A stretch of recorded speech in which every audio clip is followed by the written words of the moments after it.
I'm Jim Lee. I'm a co-publisher of DC Comics. I'm also a comic book artist. And I'm here at Blur Studio, singular, not studios, with Tim Miller, who is the director of the 6-minute trailer, Who Do You Trust?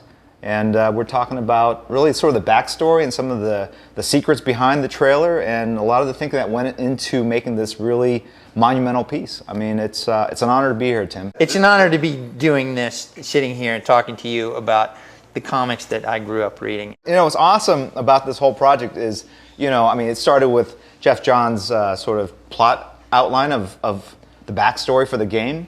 And I remember he led the synopsis with this quote, "Your future is what you make it," and then he wrote like Lex Luthor. And I love that because it made it seem so real, like, oh, there's a quote from a historic figure.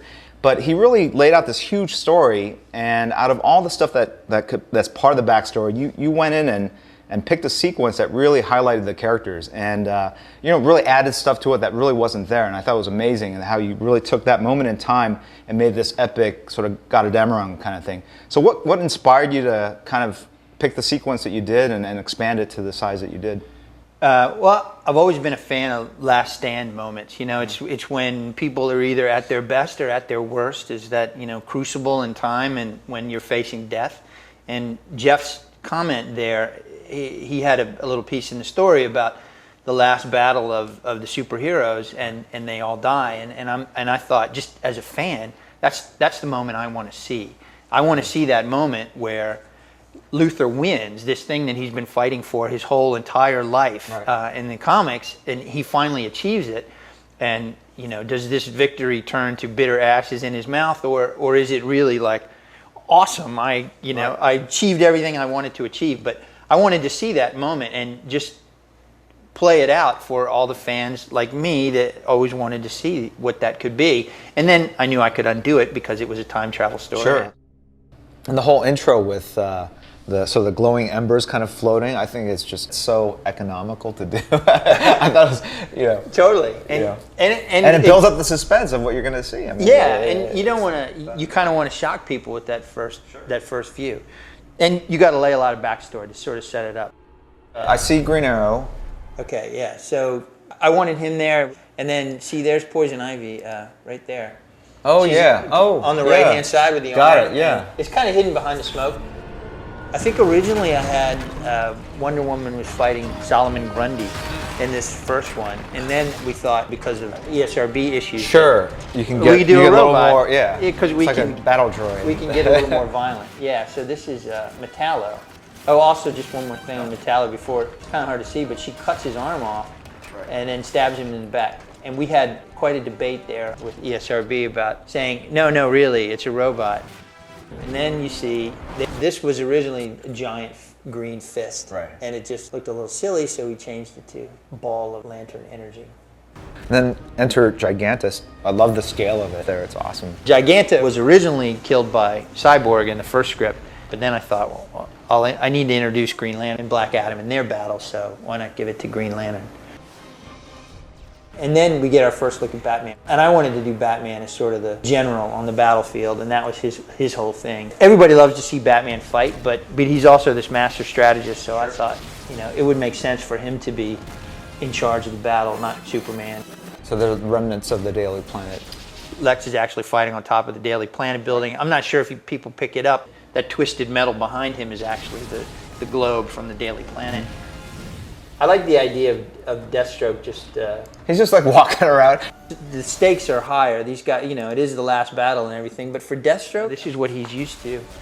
And then I wanted to finish the fight with Metallo. Originally we didn't do that, but I wanted to show off how powerful Wonder Woman is. I just realized she pulls the sword out of his back to cut off his own head. Harley Quinn holding on to his coattails. That counterbalance is awesome. And then that's Robin's cape that she's wearing. Yeah, it's Robin's cape. Now that's some fancy running.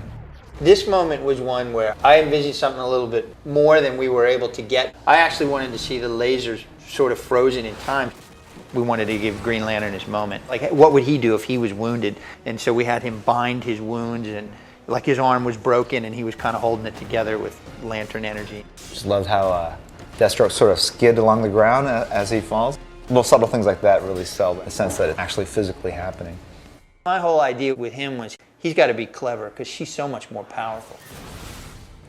I love how the shield is actually segmented. It's not just like this big disc. I mean, One of the fans said online, why does he do it 3 times? Doesn't he figure out that it doesn't work the first time? Why does he keep doing it? when things are happening this fast, you do the thing that. Yeah, you know. well, that was kind of what I was going for. He's desperately just he's trying just to get this hang guy on, off. hang on, right.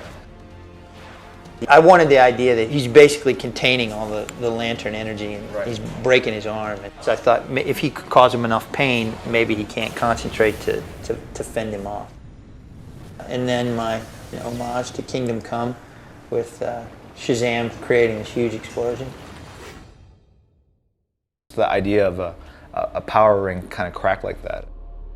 Does Batman survive this?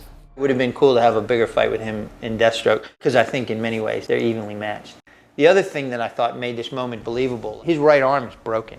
If you notice, it's like hanging limp as he stands up. And then here he never uses it. It's always dangling. And then here he can't even move it. So what's on Joker's chest? Is I'm with stupid button. I like the idea of a Joker that's a little more serious about his mayhem. You know, he's got a flak jacket on. He's got some serious weapons here.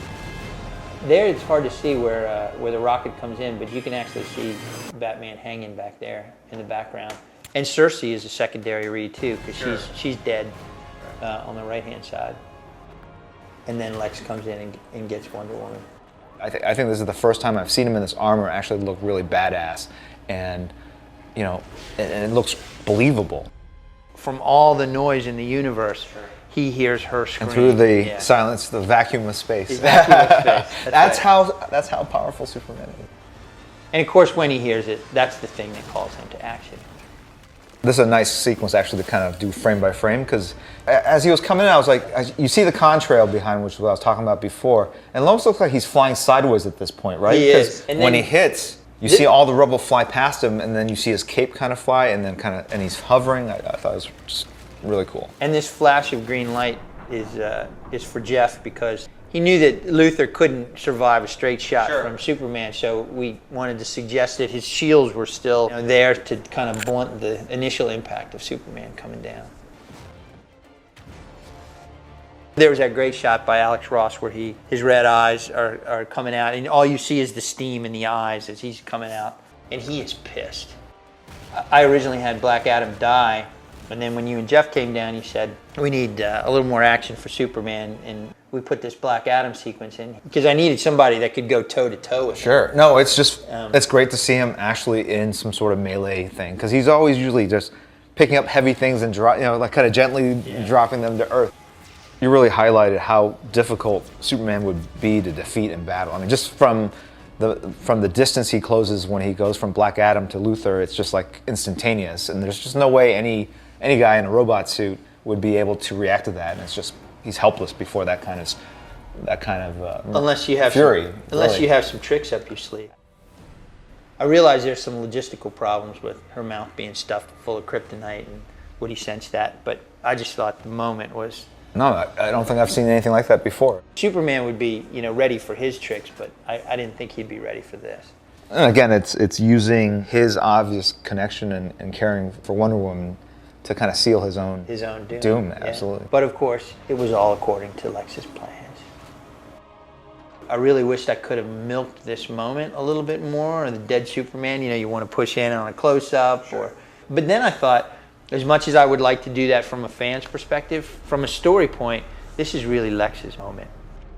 Over this cross-dissolve to the future Lex, so here we changed him again, and he's still got the wounds, but now they've been enhanced. His armor has been kind of patched with stolen technology from Brainiac. Again, from Jeff's original backstory, where Luthor had spent years living inside the Brainiac's ship and kind of hiding from them, and he was the last man left alive. The challenge with this long shot here, I try and show Luthor as both the penitent and humbled because he realizes he's made all these mistakes, but he's also arrogant still, and try and find that balance between arrogance and I have to fix a mistake I made. And that leads into the game. It's the genesis of all these superheroes and supervillains towards this master plan that Lex is hatching. Set in Yeah. motion.